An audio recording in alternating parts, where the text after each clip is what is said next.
This lecture introduces the learning module about phases of the moon. It covers section 2.3, the moon's appearance changes as it orbits Earth.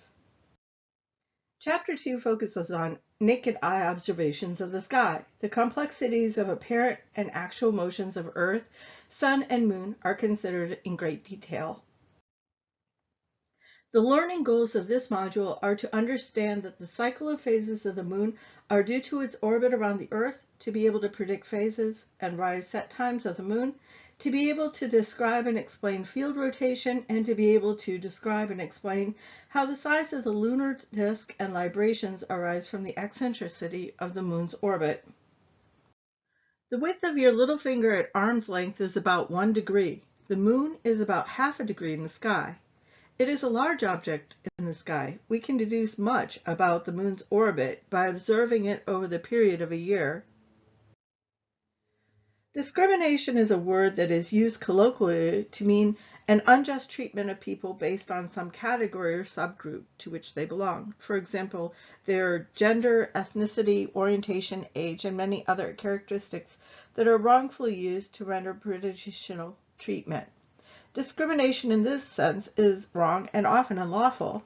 People rationalize their improper discrimination of others on the basis of differences they observe that are unrelated to what they are offering, such as a business relationship. Statisticians and scientists, however, use the word discriminate to mean recognition and understanding of the difference between one thing and another. Scientists characterize entities, then develop a classification system or taxonomy based on those characteristics. When we interpret what we see in everyday life, we use a number of cues that let us discriminate what this subgroup and object is, and then identify exactly what object it is. This picture shows how complicated that can be for our vision system.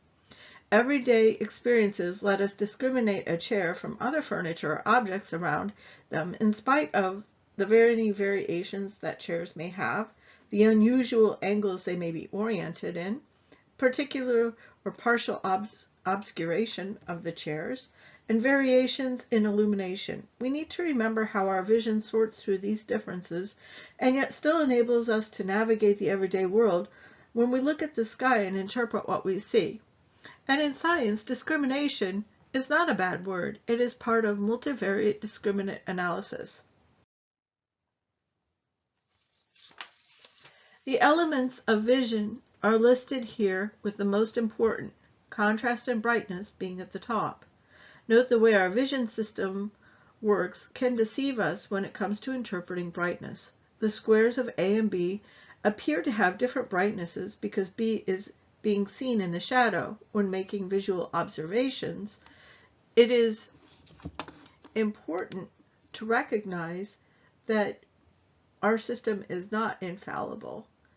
Some psychological issues interfere with our vision system. For example, prosopagnosia is the inability to recognize the faces of familiar people, and object agnosia is the inability to interpret sensations and hence to recognize things. A folder in this learning module has links to some videos and websites for gaining greater understanding in the vision system. The moon illusion is an optical illusion which causes the moon to appear larger near the horizon than it appears higher up in the sky. The explanation is still debated, but it is generally believed to be one of context and psychological biases. In the folder about shortcomings of human visions, there are some links to articles that explain the moon illusion. It's also important to remember physical reasons for changes in apparent size and brightness of an object.